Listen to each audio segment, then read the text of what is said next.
Hello, everybody, and welcome to another episode of Exploring Avatar. Thank you for being here. I know it's been a little while, but first, let's introduce my guest, as always, Drew. Drew, how you doing, man?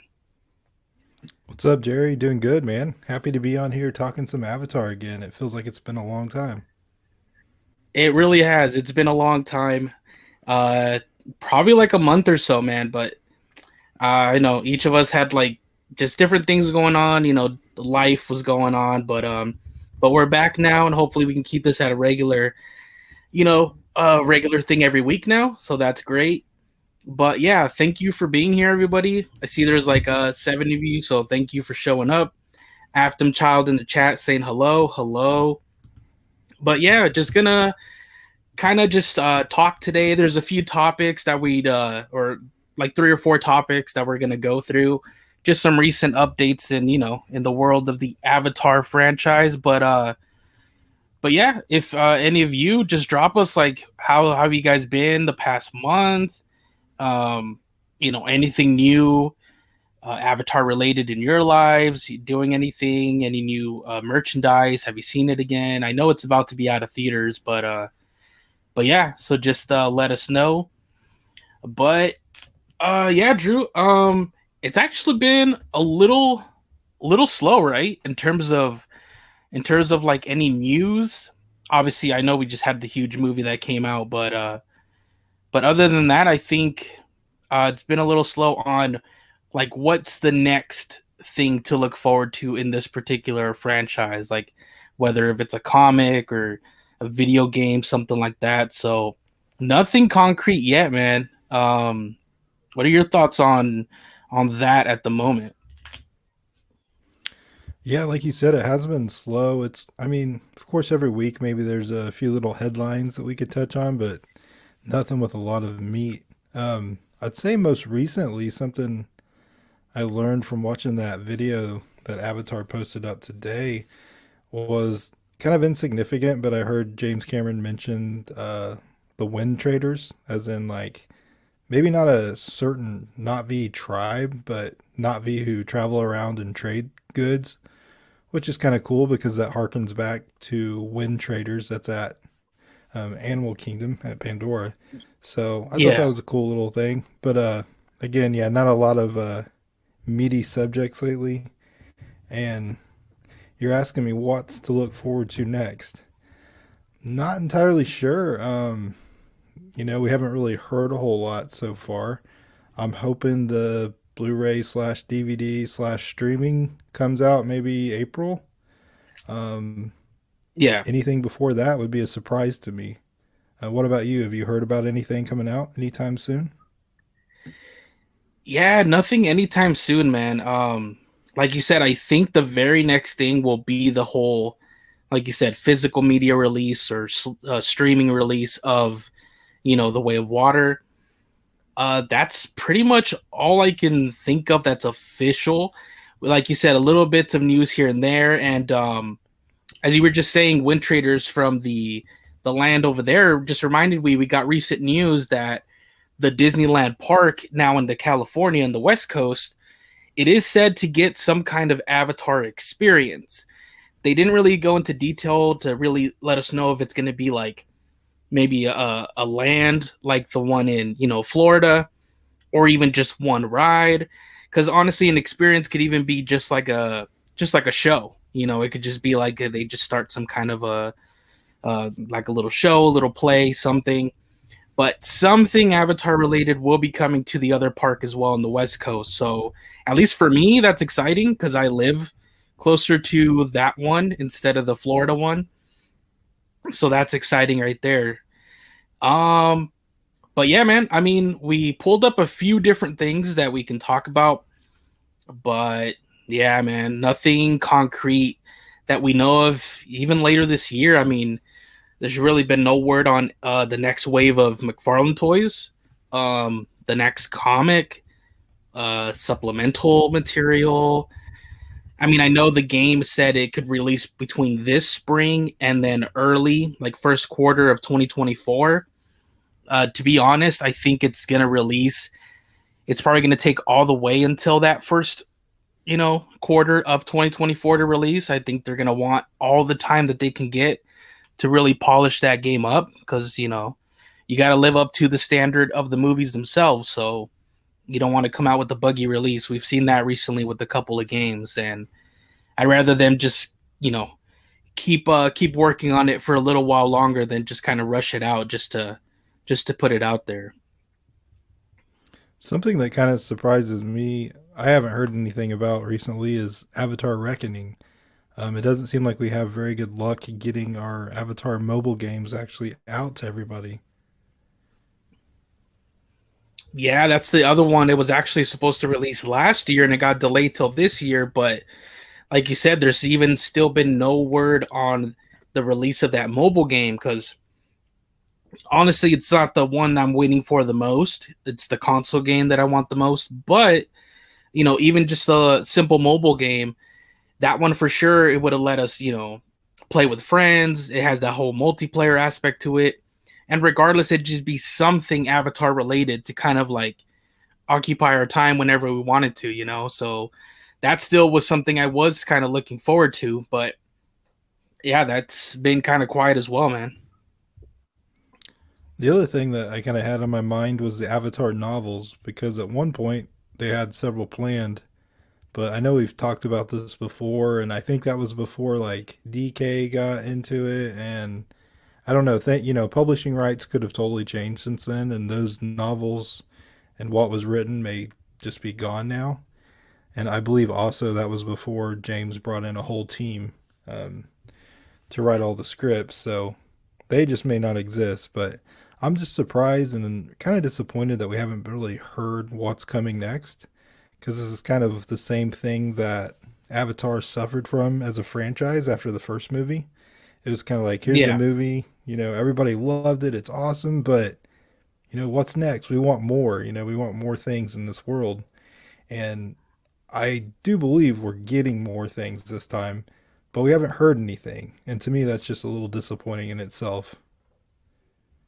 Yeah, because I think we can agree that um, we're not trying to be really, critical of it, but I think we both kind of assumed or thought that this time there would, once the movie came out, it was going to kind of be this ball that you just kept rolling and maybe it kept getting bigger and bigger. Like, that there would be an announcement soon after that of, oh, here's the next thing you can look forward to, or, even if it's later in this year in 2023, but like you said, there's really been no announcement of anything. So we just really don't know, what's really on the horizon before, besides a couple, we've heard of, the main console game we know they're working on, but yeah, man, in this day and age when everybody just keeps moving on to the next thing, like just right away, I really thought, like you said, it would have been different this time. It kind of seems they've said that it was going to be a lot different than the first time, that they weren't really prepared the first time, but like you said, so far, even though there probably is a lot of things that we don't know that are cooking, we just haven't, really heard about anything for 2023 yet. So, Yeah, and it doesn't super bother me on the personal level because, I mean, we're both big Avatar fans. We're not going anywhere. We'll enjoy the yeah, content whenever it comes out. But what I kind of hate about it is for those who maybe they've just seen Avatar 2, maybe that's their first entrance into the Avatar franchise, but now they don't have anything else coming, anything else to keep them occupied in the franchise.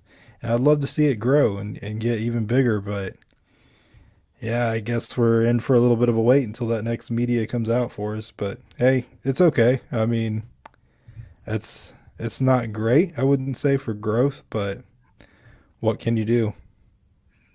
exactly. And we have this one here by McLean Keller. It says, I think the new Avatar comic might be about Grace's school when the kids actually have school sessions. We may even get to see when the school gets shut down after Sawanan gets killed. And I only bring that one up because honestly, that's what I thought the Adapter Die comic was going to be.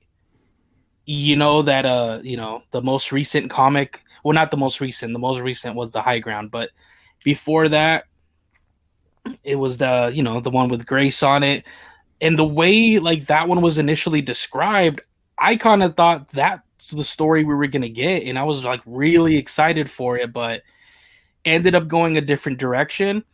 But I do hope one day we do get that fleshed out, because I think that really is good, is worth exploring, and not just for Neytiri's backstory, but just for it'll add a lot of emotional resonance to watching the first movie over and all the events that come afterwards. Yeah, I'd still love to see more from the timeline of the original Avatar. Um, Charlie Wood asked, "What about the High Ground comics? Are you going to look at Volume 2?" I think we still will at some point, Charlie. I'm not for sure if Jerry's read that volume just yet. We've both been busy just in our personal lives and whatnot. So at some point that will happen. We're just not there quite yet. I But actually yeah, really enjoyed Volume 2, by the way.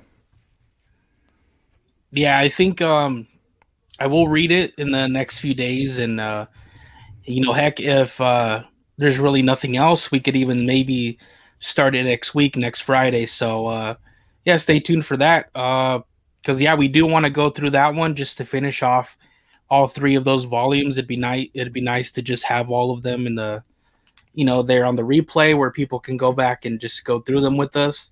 So yeah, that'll be fun, man. And I like that you said that you really liked it. So that's good because hey, that's the one that was gonna have the space battle and all that. Probably very different vibe to what we're used to, but yeah, that seemed pretty exciting. I actually really enjoyed Volume 1 and I really enjoyed Volume 2. And for me, Volume 3 kind of fell off some. Just kind of a meh ending. It wasn't bad. It was just kind of, I don't know. But after reading all three volumes, I really didn't feel like I needed to read them before I saw Avatar 2. And that was something I found a little bit disappointing because I'd heard a lot of hype about, hey, you need to read this series before you go see the movie.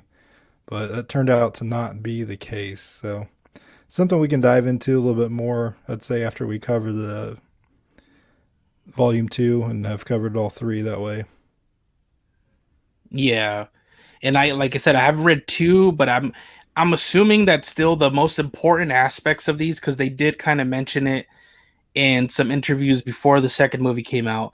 I believe the most important takeaway is going to be the whole spider aspect of it, and basically right there, the comic kind of inferring who the dad is, really, showing you who the mom was, things like that. I think that at the end of the day was going to become the most important takeaway. So, and it's still it's still cool to know that, even going into the second movie, but they actually waste no time to just kind of lay that on you anyways in the movie. So it's, uh, but yeah, man. Let's see here. Santina was asking what new tribe that we know about. I think maybe she caught what I was talking about earlier. I don't know that it's a tribe because it wasn't really fully explained. It was just kind of an offhand comment that James Cameron made, and you can see the video. Avatar posted it up today. It was just him, Dylan Cole, and Ben Proctor discussing some art and whatnot to Avatar 2, and he was talking about the Wind Traders people. It sounded like essentially not V that go around and trade things. So I don't know that that's a specific tribe or just certain not V that do that, maybe from more than just one tribe, just a multitude of them. But it was just something he mentioned. I thought it was cool because it's a bit of a tie in to the park because, you buy all your goodies at Wind Traders there. Yeah, exactly. And now that you mention it, it could be a way to kind of visit these other tribes, even if necessarily the Sully family doesn't, go to them themselves personally. It could be a way for them to show, like, oh, maybe there's just this little moment where, like, the Wind Traders happen to show up to this other region and this other tribe. So you kind of get introduced to it until they factor in more importantly later on in the story. You know what I mean? So it could just be Yeah, something like that, which is it's kind of I cool. love Yeah, I love seeing some tie-ins like that. But of actual tribes that we know of going forward, the only one that we know, tribe, clan, whatever you want to call it, the only one we know of is the Ash people that they talked about a lot in the promotional tour for Avatar: The Way of Water. So we got that fire one. Obviously, like we said in our last stream or the one before, I guess they're going to be led by Una Chaplin's character Varang, or Varang, however it's pronounced at the end of the day. That's the only one we know of. I know he said that we're going to be introduced to two tribes, but I don't know if he meant necessarily like from two different regions or if two volcanic ash people tribes. Kind of like how in the Way of Water we technically saw the Metkayina, and then the other ones that weren't necessarily Metkayina, but they were still a reef clan. The one that gets their like homes burned down and stuff like that. So I don't know if it'll be something like that, but he did say we'll meet two new tribes in the next movie. So don't know if that means one region or two different regions. But let's bring up our first little piece of news here or update. Let's see here. And it is that James Cameron might direct The Last Train from Hiroshima before Avatar 4. Okay, so let me bring up the next little piece here. So I'll just read this little blurb and then we'll just discuss it. Though it would seem as though James Cameron would spend the rest of his career cranking out Avatar entries, it would seem that another passion project is still on his mind. In fact, The Last Train from Hiroshima, The Survivors Look Back, could arrive once the third Avatar entry is in cinemas in 2024. Talking to the Los Angeles Times, Cameron mentioned the possibility of making the Hiroshima film, which he has been developing since he picked up the rights to the book in 2010. Cameron even took time out of his Avatar promotional tour in Japan the same year to visit Tsutomu Yamaguchi, who fled the destruction of the city for the relative safety of Nagasaki, and he managed to survive once more when that city was destroyed by a further atomic attack. So this guy survived two atomic attacks. Of course, some will wonder what this means for the fourth and fifth installments of the sci-fi saga, but Cameron hasn't completely ruled out the idea of someone else tackling those movies. He says, I've got some other things I'm developing as well that are exciting. Cameron told Empire last year, I think eventually over time, I don't know if that's after 3 or after 4, I'll want to pass the baton to a director that I trust to take over, so I can go do some other stuff that I'm also interested in, or maybe not, I don't know. And Avatar 3 is scheduled for release as of now, December 20th, 2024. So, Drew, uh, possibility of James Cameron directing The Last Train from Hiroshima before we get Avatar 4. Thoughts? When I first heard that, I kind of rolled my eyes. But let me say this: like James can do whatever he wants. He's got the highest grossing film of all time. He's got the third highest. He's got the fourth highest. I mean, he's a grown man. He's an older man. If he wants to do something, now's the time to do it. As an avid Avatar fan versus an avid James Cameron fan, Yeah. I don't particularly like it because I think it's going to be a while after we see Avatar 3 before we get 4 and 5. And I mean, he has a track record of taking a long time and trying to make sure his movies are perfect. And I wouldn't expect him to do any different for that film, which I totally respect. But as an Avatar fan, I cringe because it makes me wonder how long it might be before we would get 4 and 5. So that's the only negative I see to it.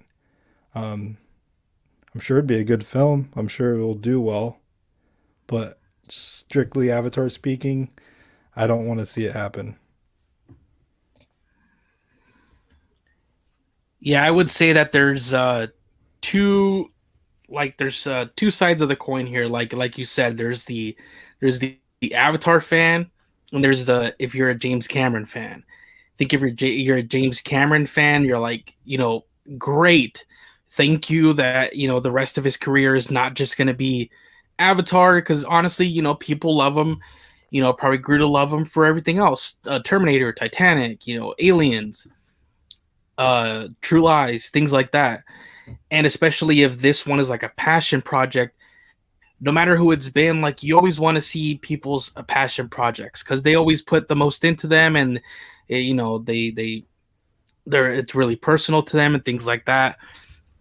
So you like you said, he's not gonna, he's gonna put his all into it just like he does on the Avatar movies. But like you said, it basically just means it'll be even that much longer until we get Avatar 4 and 5. And we had already talked here in one of our previous podcasts how the fact that they haven't filmed 4 and 5 there was already no, like, right now they can prove us wrong. But as of right now, even if this last train from Hiroshima wasn't a thing, they still haven't even shot 4 and 5. So at some point after 3 like is in theaters, because there's no way right now before 3 is out, he's too busy with post-production on that. He's not going to go shoot 4 and 5 right now. So after 3 is out, you still have to shoot 4 and 5. That's going to take years. You got performance capture, live action capture. Just for when they shot 2 and 3 back to back, that's still what we did the math like off podcast the other day. It was like still at least 3 years of shoot of to completion. And that's not including the post-production. So we were already going to wait. There's no way they were going to make the 2026 for Avatar 4. Like there's no way.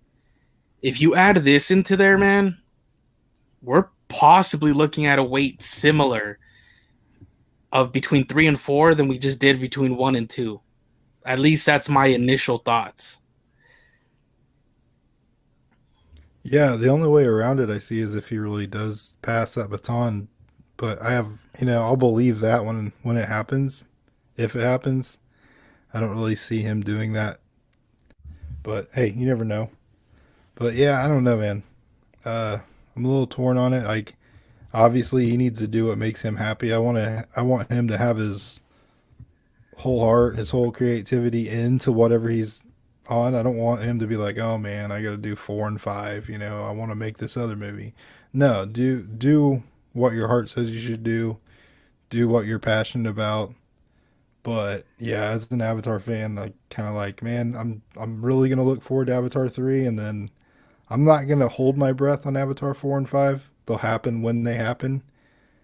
But as an already, I believe, 68-year-old man, like James Cameron's not getting any younger, and it just takes a long time to make these movies. So we'll see what happens in the future. Exactly. And what are some of your guys' thoughts in the chat? Like, what do you think about this? Are you kind of split, between like if you're just an Avatar fan or just an overall James Cameron fan? What do you guys immediately think about this? Adam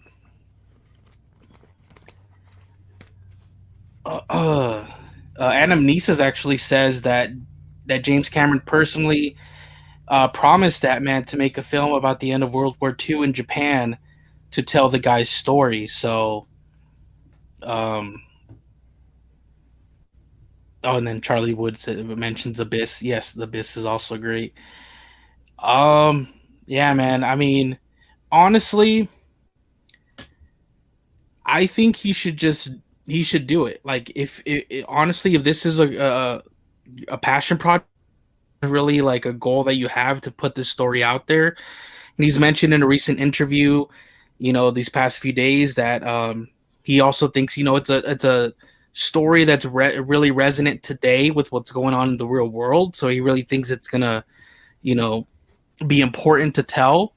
Go do it, man. Like you said, he's earned it. He can do what he wants. But I would say that maybe it's time after 3 to you go and do that. My thought is to maybe choose a successor, man. Just so we don't have that. We're not only dependent on James Cameron being available again and then shooting 4 and 5 back. You know what I mean? Like that's a lot to put on this guy in this decade. You know what I mean? It is. It's a very strange franchise. Like the movie going aspect is A plus. Everything else almost feels a bit like a struggle. Like as far as like really developing the franchise. Yeah. And then Charlie Wood here mentioned how let's see. Basically, how is Train from Hiroshima going to be a James Cameron movie if he doesn't take his time to make it right? Though Spielberg was able to do Jurassic Park and Schindler's List in the same year. So that is a great point. And honestly, those are probably in the top 5 of Spielberg movies. Those two are in there for sure. And it's just crazy that they both came out in the same year. But I would say that an Avatar movie, even though Jurassic Park was crazy and innovative at the time, I think especially 2 Avatar movies back to back and this other project, I think that would just be too much for anybody at one time. You know what I mean? To try to juggle. Yeah, I think agree, you have to especially focus. because they have to go back and forth. Like they have to be in Los Angeles for part of it, they have to be in New Zealand for part of it. So it's a lot to ask of someone. Yeah, exactly. And Afton Child asks, I have a question. Am I right or wrong? Did they film some scenes with the kids for Avatar 4 and 5? So yeah, it from what we know from what he has said, Jon Landau, they filmed the first act of Avatar 4 because there's going to be a significant time jump, so they kind of wanted to shoot the all the kids stuff first. So they got that out of the way, yes. So you are correct about that, but you still have the rest of the movie to do, and then all of 5. So everything's scripts are done, design work and all that. From what I've heard, is apparently all done as well. All the movies are designed. Now it's just all about executing. So it's just performance capture, live action shooting, post production on all the movies, which is still going to be years worth of time. So I don't know. It's a weird topic, man. It's like on one hand, I want to see him tackle another project that's not Avatar? Like, yeah, man. Like, I loved all the other projects he did before Avatar, but then I also love the Avatar franchise. But I think maybe it is time to think about, maybe passing that baton and taking somebody under your wing and kind of like setting them up, for success to maybe deliver on 4 and 5. And I get the feeling he absolutely, truly does love making Avatar films, but it takes so much of his time. It's hard to do anything else other than Avatar. So I could see, especially after this long grind that he's currently in the middle of, just getting Avatar 2 out, working on Avatar 3. Like, I could see wanting to take a break as, if I tried to put myself in his shoes. Exactly, because honestly, now like the majority of especially like the latter half, the second half of his career right now has just been all Avatar. You know what I mean? Like all those other films we mentioned were only up to like 97, some like whenever Titanic came out. And then after that, it's pretty much just been Avatar on his brain. Uh, all the R&D that they've made, all the innovations that they've done. So it hasn't only been like the time that he's shooting that he's thought of Avatar. Like all the design has to go into Avatar, all the R&D on the technology. He spent years and years. I mean, he just spent over a decade between the first and second movie. So, like you said, it's understandable that he might need a little bit of a disconnect, and then kind of just he still has these other things that he still wants to do. You don't want to get to the point where you're kind of resent. You know what I mean? What you kind of set up for yourself to just be one thing. And for me, really, the only issue I see, just as a fan and like being selfish because I want more Avatar, is just the fact that we know, it takes him a long time to make movies. I mean, it just does. And I don't think that's a bad thing, but that's just the fact of it. And so I just worry adding a whole new movie in the middle of that. It could be so long. Like you said, it wouldn't surprise me if we don't wait over a decade to see Avatar 4. And I don't know, I just hate to see that happen yet again. But it's not something I'm going to worry about because who knows what could happen in the meantime, but it's just something to think about as a fan and kind of keep your expectations in check. Like, we're going to get Avatar 3 on time almost for sure, unless something crazy happens in the world, which, as we've seen, can happen. But we're almost surely Yeah. going to get it on time. But, keep your expectations tempered. They're going to have, we already have dates for 4 and 5, but don't etch those in stone. Yeah. Yeah, I'm with you. I say for sure we'll get 3 next December, not this upcoming, but December of 2024. But after that, man, who knows? And I think the only reason it's probably will be like a even worse, maybe feeling this time around if there is a giant wait again between 3 and 4. I think it'll only be because we kind of know that between 2 and 5, it's one epic story that's being told. Like that's how it's been sold to us. That each of them, yeah, they're kind of standalone, but that there's this overarching, narrative, obviously, or that's supposed to go through all of them. So I think the way that it's already been presented to us that way, it'll just make that wait even that much longer because it's not like, oh, we gave you 2 and 3 and 4 and 5 were just kind of like a maybe possibilities or whatever. But now that we know for sure, like they've kind of been constructed as a 4 part of a big saga, to have as big of a wait as we just had between 1 and 2, I think that would be like really just kind of sucky. You know what I mean? To have to wait that long again. Are they worth it? Of course, but uh, it'll just be nice to be able to experience that saga at least within like the same decade or something. Well, and it's like you just touched on. They said that Avatar 2, 3, 4, and 5, all the sequels, are standalone films, but yet Avatar 1 truly felt like a standalone film. After I saw Avatar Yeah. 2, I mean, I really feel like it's going to flow right into Avatar 3. So I'm sure it has a standalone story, but at the same time, it feels, without knowing much about Avatar 3, like those two films are very much tied together more than I think they've advertised.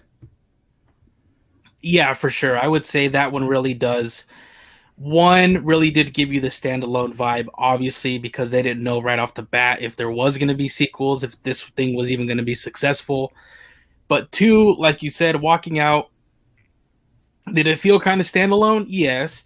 But in a way, it kind of did also feel like the first step into, you know, a larger story that to be told. Just felt like, just the first part.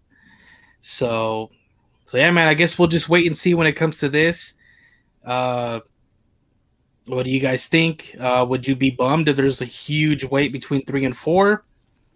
Obviously, we're always, we're gonna be ready for whenever they do come out, but hopefully, it's relatively within, this decade. Hopefully. All right, and let's see here. The other one we had was they asked him as well. He talks about will there be Avatar spin-off movies or series on Disney Plus?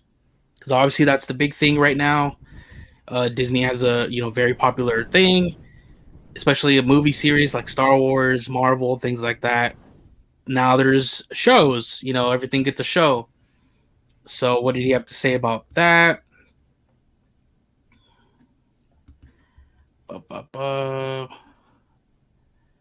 He basically said that no, because technology is not there, because of the cost. So you can't make something, especially if you're trying to do it live action, which is why me and you, honestly, since we've started this podcast, we've always said if there was to be one, it has to just be animated. And honestly, that's what I would want, because you get a little bit more freedom. You get things developed a little faster, even though animation, does still take some time. It just doesn't take as long as the movies take. But yeah, he said, especially if, for live action stuff, it's just not going to be there. The CGI to make these characters, to make these movies, it costs way too much money for any TV budget, even right now, the biggest TV budgets out there. So, yeah. So at the moment, he said, come back and ask me again in 5 years. But at the moment, no foreseeable spin-off series or movie for Disney Plus. So how bummed are you, Drew? I'm not bummed, and that doesn't surprise me because, I mean, again, take the Hiroshima possibility out of it. I mean, the guy's busy, very busy on Avatar still, working on Avatar 3. Um, he would, I think, really have to delegate some things off to some other people to get anything made on Disney Plus right now, and I don't think he's really ready to do that yet. He hasn't even fully decided if he would be willing to do that for 4 and 5. So, yeah, Exactly. I think even if it was feasible money wise and stuff, he's just not ready to do that because he wants to be actively involved. This is, Yeah. you know, like you mentioned, this is his baby. I mean, this is what he's been working on for years. So I don't think he's ready to just hand that over to another group of people. Yeah, like basically like you said, he hasn't even been able to hand it over for 4 and 5 to somebody else.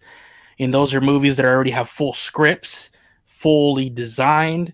All it really is executing on the script and what he would delegate, and that's even right now up in the air. So especially some kind of series that's just going to start from scratch, no. But I mean, I don't really even want a live action. Like I told you, like honestly, I don't want to see a live action because I know that for TV budget, it's just not there. So it's not going to match the movies, and I'd rather just keep live action Avatar for just those big epic experiences at the movie theater. But I would love to explore, like we were just saying, like with comics, even with animated shows. Like I still would love to explore like different time periods, more lore, things like that in animated form. I think that would be great for this franchise. You know what I mean? To one day have that possibility of like branching and telling other stories in animated form, even between maybe some movies. You know what I mean? That would make the wait that much more tolerable. Yet you still have more Avatar stuff that you're pumping out there, giving you more lore and backstory, things of that sort. Yeah, I think it could be a lot of fun. I really think I could enjoy it, but like you said, I would rather save the actual meat and potatoes of what Avatar is, which is performance capture, James Cameron at the helm for the movie still. Yeah, yeah, yeah. The only thing I would want there is like just like animated stuff, not Which I CG think could be animated. fun and could also even attract perhaps another audience. Yeah, exactly. And then we did have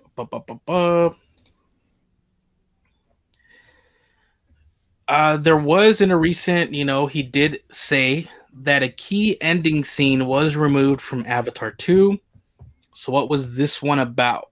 This one was in the third act of the film. Jake Sully launches an assault on Stephen Lang's Miles Quaritch and the RDA with the help of the Metkayina tribe.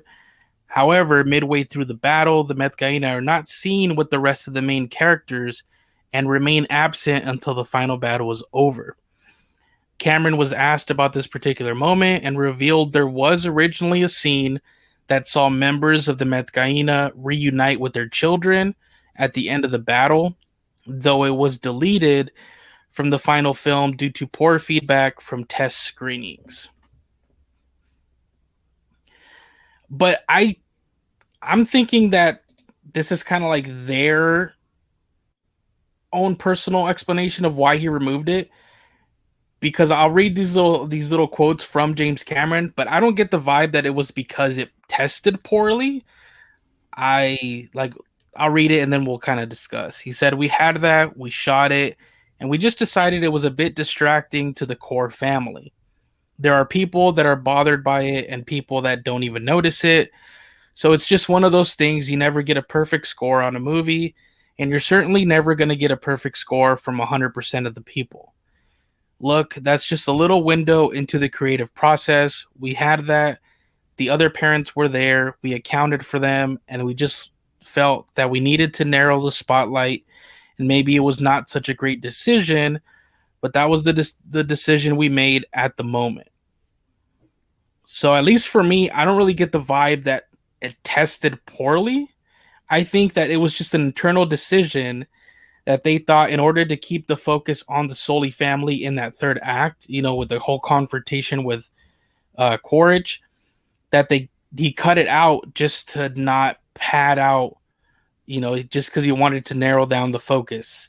At least that's what I got from it. What do you think?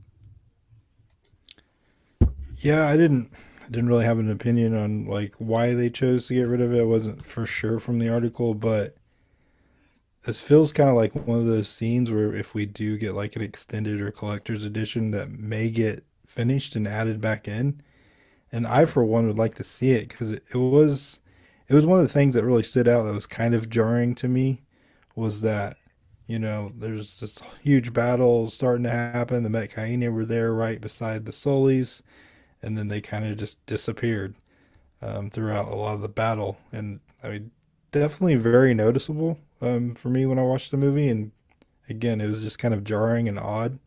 So it sounds like it would be a scene that I would love to see added back in. Yeah, I certainly would. I think me and you had kind of talked about that, and I'm sure other people that have seen the movie as well have probably been like, you once you see it, especially like more than just the one time, you do notice you're like, huh, the Metkayina kind of just disappear in that battle. Like they start in it. I think they do a cut like a two or three things, and then it just becomes just the Sully family. And I get it. I get his under his intention, like to keep the focus on the Sully family. But it's just gonna be one of those things like when you rewatch it so many times, and people like us, they're maybe a little OCD. You're like, well, what kind of what happened to these characters that were supposedly in the battle? So I mean, it's good to know that that scene was there. So it's not like we're crazy. Like they did think about it, but they just cut it out. So um, Yeah, you like made a good point there. It is nice knowing that, it's not like we're crazy. That was there is just removed for whatever for whatever reason. And I mean, I trust the editing process. It was probably a better film for that being removed, but it was odd, not seeing much of them, especially as there was a lot of hype about the Metkayina and Ronal and Tonowari, and I guess I thought I would see those characters do even more than what they did, and maybe I will in Avatar 3. Who knows? But I think we could have seen those characters have a lot more action in that part that was removed. So hopefully that comes to light for us at some point. yeah, exactly. And let me actually bring up the thumbnail for this video just because it does. I'm going to load it up here. So I'll show you guys because it's the blue out one that I have here in the background of these words. But now that we're talking about like deleted scenes, this was another one that I really liked because it was a teaser image that we got. So I'll show it up on the screen now. Um, it's one that was in the back of that.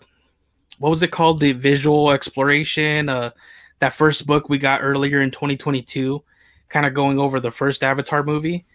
And at the end of the book, they kind of teased you with a couple images, like teasing the way of water. And it's like I love this image. I really wanted to see that in the movie, and we didn't see it. And we finally got context. Dylan Cole, who did the art, says that it's from another scene. So, pretty like, I really hope this home release has a lot of these deleted scenes. It's from another deleted scene where we were gonna see their island. Like, we're gonna venture inland, like more, into the middle of this island and get to explore it a little bit. And you would have seen, things like this. So that's another little image of a cut, or deleted scene. And I was really looking forward to it. I thought it looked really cool, really exotic. So I hope it's the physical release, man. Yeah, absolutely. That again, that was one of those few images we had of like Avatar 2 before, Avatar 2 was out and we were super excited to see this and nothing. But yeah, hopefully someday they work those in there because that is just such a cool concept for a plant. Exactly. And I know me and you, off podcast, we have talked about how, like, we wanted to explore, we wish that we got more time to explore more of the actual island and go inland and things like that. So once again, it's good to know we're not that crazy, and they did have a scene going inland and showing us things like this. We just didn't get to see it in the final movie. We mostly got to explore like all the water around it, but not really like the island itself. So hopefully in 3 we get some of these things added back in, and we get like a bigger picture of the whole Metkayina, their village and then their island and things like that. So that'd be neat. Yeah, even the Tatanui clan where the Recons went and destroyed their village, like we just got to see the very edge. So I'm dying to see like what they developed for the inside of these islands. Exactly. And just to end off here, we have one final little thing. We saw that Todd McFarlane started teasing. Oh, Todd, never Oh, Todd change. McFarlane. God. He likes to do this, guys. You shoot these little videos. Hi, it's Todd McFarlane, and um, He's he a likes to character. present these handwritten notes to give you guys special announcements.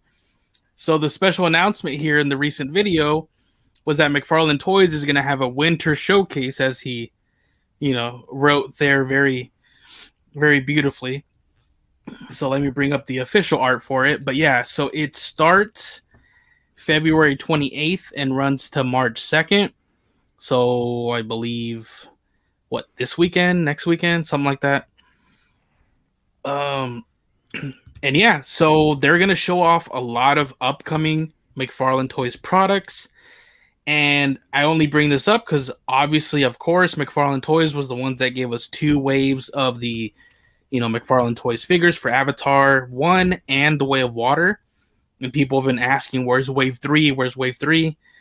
Because I personally need the Recom Quaritch. We need another human pilot, Todd McFarlane.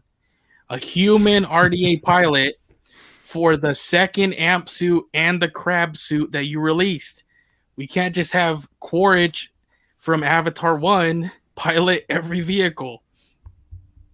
That aside, yeah, so there could be hopefully some news on a Wave 3 of Avatar figures coming later this year that'll get revealed during this winter showcase. And yeah, just kind of wanted to present that to you guys and see, like, what are the figures now that everybody has seen the movie. Like, what figures would you want in a Wave 3? Like, what do you hope they announce? Like I said, for me personally, I think number 1 on the list for me is going to be a Recom Quaritch, because we don't have enough villains. Literally, I think the only villain has been that little, human Quaritch from the first movie. But the first wave for the Way of Water only gave us Tonowari, another Jake Sully, and another Neytiri, and that was pretty much it for the 7-inch line. So, Drew, I'll ask you, what's your like, aside from Recon Quaritch, what's another one that's at the top of your list that you want for the 7-inch line? Well, I started making a list and then I realized every figure I was writing down is mostly from Avatar 1 and that kind of showed me a bias that I have. Oh my god! I love the 7-inch figures so much. I'd love to see like some of the old stuff done that way more than just Jake and Neytiri. Um, but yeah, then when you look at like the Avatar 2, it's like, oh, okay, I really like Kiri or I really like Loak, and it's like, well, I don't want like one or two of the kids and not all of them. So like you said, Recon Quaritch feels like a no-brainer. As far as ones that I want that I think will actually get, maybe Ronal. I think that would be a good one. And really any of the kids, like I could definitely see a Kiri since she's kind of one of the faces of Avatar 2, being on that initial poster and all. Yeah, But I could also see Loak or Tsireya.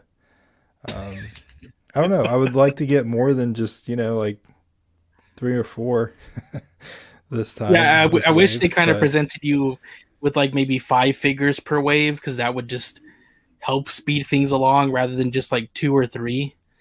Um, Charlie Wood here says, "Pregnant Ronal."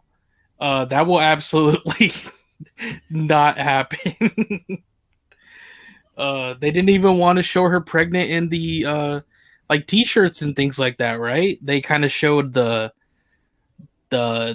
slimmed version of Ronal, if I remember correctly, on all the t-shirts and the art prints and things like that. So I don't know, man.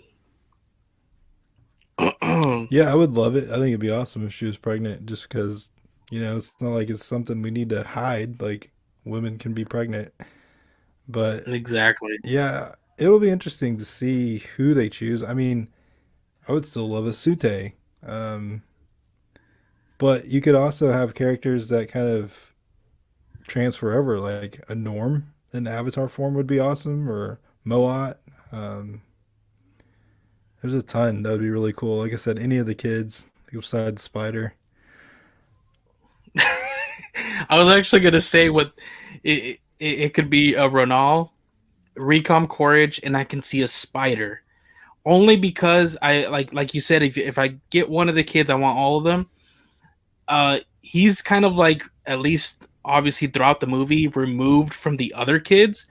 So I could say you can release him in a separate wave to the other ones, and maybe let all the other kids be like their own wave, like a wave where you literally just get like Kiri, Loak, Netayam, and maybe the Metkayina kids and Tuktiri, things like that. But um, yeah, man, like you said, even still from Avatar 1, there's so many figures. I want a Sute in this 7-inch line. Um, Atukan, like there's still a lot of figures. A Trudy would be cool. You could have her piloting one of, if they ever release one of the other, vehicles, like air vehicles, things like that in the 7-inch line. But yeah, man, hopefully. So I hope that some kind of a wave 3 will be announced, because I just really hope that there's something that we can look forward to in the foreseeable future, that at least we will have like concrete, like, okay, this is what we can look forward to. So I'm really crossing my fingers for anything at this point. I am really confused to why they didn't make even just another generic RDA soldier. Like you said, we have the crab suit, but there's no driver. Um, we have two amp suits. We have a driver for one, which is obviously it's Colonel Quaritch and his amp suit. But then there's a totally different amp suit. That's number 25 that has the flamethrower, Yeah, but there's no driver. So it's just odd.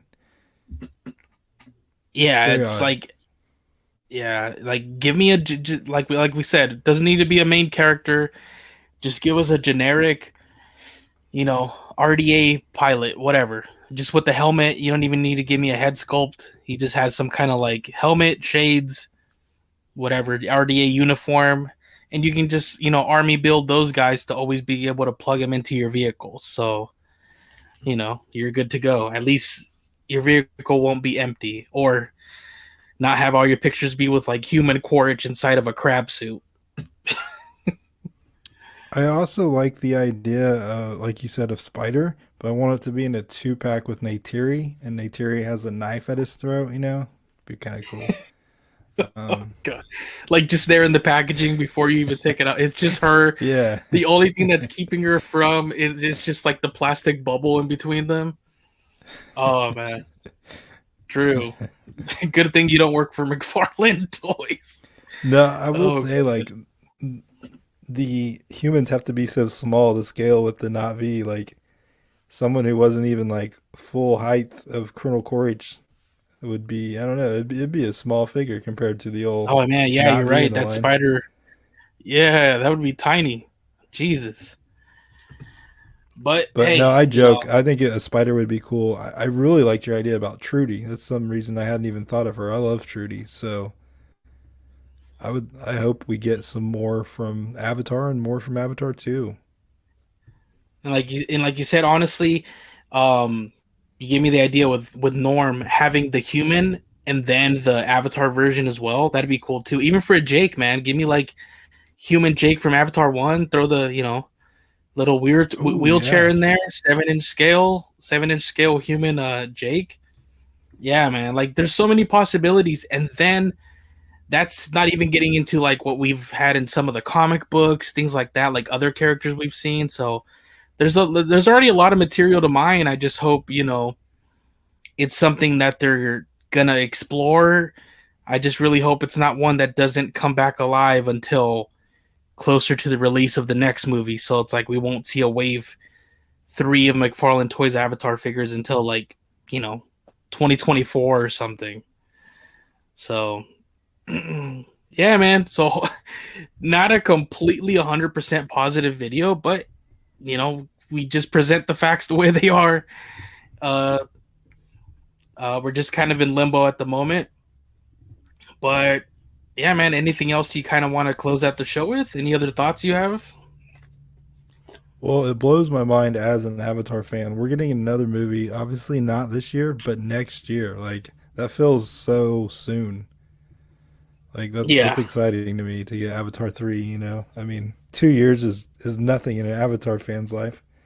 Um, But yeah, I can't wait till Frontiers comes out. We talked about this a million times, but I think when it comes out, the impact it will have on me anyway will be as much as one of the movies, if not more, because I can spend so much time there. So super Yeah. excited about that.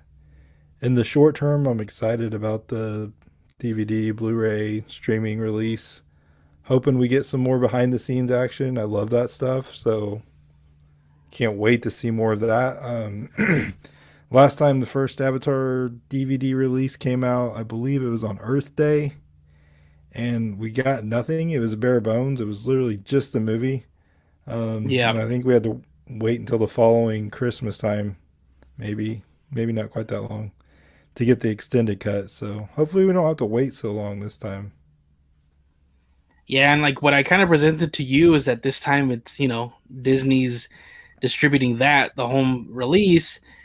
And nowadays, what they like to do is stick their documentaries and things on Disney Plus and making those like streaming exclusive. So I really hope that we do still get some kind of collector's edition physical, even if it's later this year, like closer to the fall, and that it's not just going strictly to the streaming services because some people around the world still don't have access to it. You know what I mean? So Yeah, I mean, I'm just now having good internet here where I live, and I've lived in this area my whole life. So, and when I say just now, I mean within the last couple of last 3 months.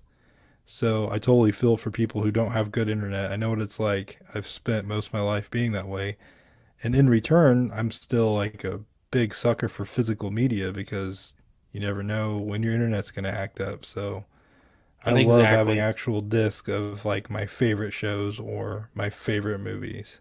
So curious what the people in the chat think though. Do you guys like, are you streaming only? Do you still like to get actual physical copies, whether it be DVD, Blu-ray, you name it? Because I would say as long as your our internet's 100% great, you don't really feel it that much because you just like the ease of access of being able to just like boop, turn something on with the click of a button and not have to dig through your discs. But that day comes where for some reason your internet's acting up or whatever, and all of a sudden that day becomes like the worst day of my life. I feel like I can do nothing. Like if the internet company's having a problem or something, I've had those days. Man, I feel like I can't watch anything, I can't do anything because I'm like, wow, I forget how reliant I am on just having that internet connection. That all my entertainment now is just completely dependent on it. So yeah, man, because just like on my favorite show on Disney Plus has been recently The Mandalorian, and I was telling you like it's it kind of sucks that you can't go buy a physical version of The Mandalorian. Like the streaming is the only way you can watch it. So it's kind of like a bummer, man. Yeah, and that's crazy because I've loved Star Wars since I was a little kid, but I can't even own like my favorite Star Wars thing, which is actually The Mandalorian. Like I love that show too. So it's kind of weird, maybe someday we'll be able to, but for now it's streaming only. Yeah. We have Aftem Child here that says there's been nothing good to watch on streaming platforms for me. I don't know why. Um, I don't know. I don't really have that problem. I love like so many different genres and things like that. So I always, I could always find something to watch. I know there's people like they don't really like staying at home. I can stay at home all day, man, and not get bored because for me, there's just like endless amounts of stuff to watch. But we were just talking about it. If you haven't watched The Mandalorian, I would recommend that. It's an entry point. You don't really need to have prior knowledge on Star Wars, and it's just kind of a relationship of father and son, basically in a way, lone wolf and cub type story. So if you haven't watched it yet, really recommend that. Honestly, I think next week is already season 3, man. So I'm pumped for that. Yeah, me too. That's probably the most exciting thing I have going on as far as like any kind of media or anything right now. So very excited to watch those episodes. Yeah. It's a shame we Charlie don't Wood and know like. Oh, go ahead, bud. oh no, I was just going to point out that Charlie Wood and Shadow Knight say they love physical media, man. So I do too, but uh, who knows how long that's going to stay around. It's a shame we don't know when the next comic series is coming because we know more is coming. I believe I want to say DK and Avatar had like a 10-year deal. So they're working on more, but have no idea what it could be. I don't know, maybe they're trying to avoid what happened with the high ground. We knew about that a few years in advance and it just kept getting pushed back. So I'm not sure. I'm not sure what's going on, and I'm not sure why we're not hearing anything about anything that's coming out yet. Yeah, that's hopefully something this year. It could be at the end of the day, it could just be that 2023 is going to be an off year, and then it's really going to be hype again in 2024 because like you said, early in that year, I believe that's when the game's going to drop. I really don't anticipate I hope I'm wrong. I don't anticipate the game to drop this year in 2023. I think early 2024, and that'll be perfect, man, because you'll get that in early 2024, and you can play that up until at the end of the year you're gonna get Avatar 3. It's like you'll be in Avatar heaven again in 2024. Like we'll have the video game that we can play whenever we want. Go exploring in these other whatever regions in those games. Then you get the movie, a complete other movie, like you said. Like it's crazy to think that in just next year you get another one. But it could be that this just might be like an off year. I hope something gets released at least for like later this year, but like I said, we haven't heard anything yet, man. I agree, and none of us should wish our lives away, and that's not what we're doing. But I think 2024, as far as being an Avatar fan, might end up being the best year once it finally gets here. Because I agree, I don't think we're going to get Frontiers until next year. Obviously, they're still working on it. Hopefully, I'm confident by the end of this year we're going to see some more footage. They're going to start hyping it, but I really don't expect that until 2024. But once that arrives, that's going to be awesome. I think that should draw a lot of people's interest back in that have kind of, you know, gone on to other things since Avatar 2. And so that'll be exciting. And then have that whole, hopefully, most of that year, if not almost the whole year, playing that game, you know, with other friends. Even if it's single player, you can still hop in chat with each other. And then we'll have Yeah, Avatar 3 at the end of that year. That's going to be a lot of fun. yeah, man. It is like you said. At some point, we're gonna get that mobile game, so we'll be able to even make like, multiplayer session. We can probably make a little clan where we can, you know, play that whenever we want. Then you're gonna have the single player big console game. You're gonna have another movie. It's coming. Like a lot of great stuff is coming, but we just don't know what exactly maybe this year and when. But yeah, that's probably gonna be it for us this episode. I did have a final question. So for next week on Friday, what would you guys like us to cover first? There's two options I'm going to present right now. There could be volume 2 of Avatar the High Ground, or because maybe there's even more people that haven't experienced this, would you guys like us to start going through the, what is it, Taruk the First Flight? Like, who here doesn't even know what that is? Because that's a whole other story unto itself. And me and Drew can start going through that and presenting it here to you guys. So, uh, yeah, I mean, what do you think, Drew? Like, I think those are pretty fun options to have.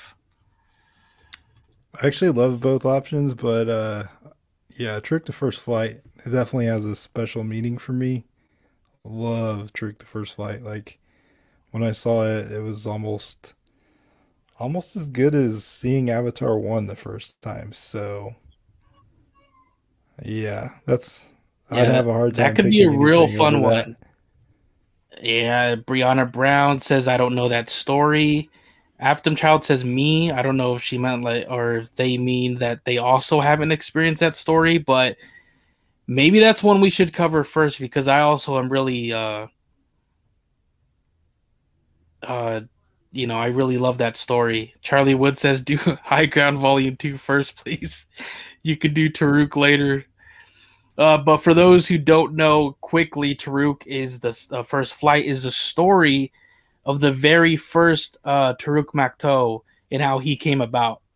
We're not going to, I don't want to say anything else, but it's just so it's way in the past. So it's not touching any of the events and any of the characters that we know right now. It's going way back in time. And it's just pretty cool, man. You meet a lot of different clans and things like that, and just experience something from a long time ago in the Avatar franchise. So it's also a very fun story. So we'll kind of brainstorm those. We'll kind of kick that around. So next Friday, obviously you'll know the day of, obviously with the thumbnail. So it's either going to be the start of us going through Taruk the First Flight to present you guys that story, or us going finishing off Avatar the High Ground with going through Volume 2. So we'll kind of kick those around throughout the week. But yeah, man, any final thoughts before we close out the show? I just appreciate all you guys being here. It's been a while since we've done a show. We didn't even know if anybody would show up, so it's been great having you guys to interact with and seeing some familiar faces. So hope you guys are all doing good on a personal level, and hopefully we'll get some more cool Avatar content before long. Yeah, like you said, thank you guys so much for showing up. I know it's been a while, but it's great to see, like you said, a lot of familiar faces here. And yeah, we hope to be consistent from here on out. So even if, while we wait for something official to be announced, we'll try to keep presenting you guys with new material. We'll cover maybe like that, like we said, stories that you don't know about yet. And pretty soon we'll be covering also, even after that, the visual dictionary and the art books more in depth. We're going to get our hands on like really good, pristine ways to be able to present that to you guys. So we're going to wait for that a little bit. But yeah, so hopefully you guys got something out of this episode. Thank you for chatting with us and chatting amongst yourselves. So yeah, that'll be it for us this week. We'll see you next Friday for another episode of Exploring Pandora. See you guys later. And one more thing that I read over the last few weeks was, I don't remember where it was from, but Joel David Moore, who plays Norm, posted an article where we will be seeing more Norm in Avatar 3. So I thought that was pretty cool because he was pretty MIA in Avatar 2. So if you're a Norm fan, stay tuned. Yeah, and then we'll go through his profile too. He has some pretty cool um gear on his character and things like that in the second movie. Like we talked about, we'll get into that later. But like you said, more Norm is good, man. Well, I guess we'll be seeing. Maybe we'll see some of his kids next movie. He has like 28 of them, so so hopefully. All right, guys. Thank you for stopping by and take care. Good night, guys.